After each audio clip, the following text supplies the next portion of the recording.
தூங்குதே, என்ன பண்ணுற நீ? குழந்த குழந்த ஐயோ!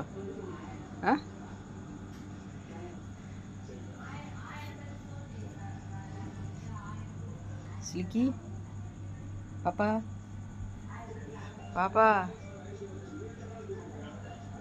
என்ன பாப்பா செய்கிற?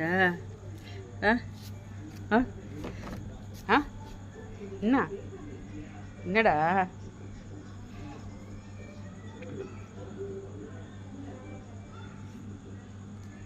என்ன பண்ணுற? ஐயா, குழந்த குழந்த பெரிய குழந்தைய நீ குழந்த மாதிரி பண்ணிட்டு உட்காந்துருக்குற.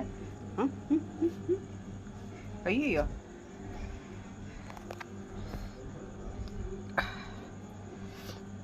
ஒழுங்காப்படு. பா, சோறு சாப்பிடலாமா? சோறு எடுத்துட்டு வரேன்.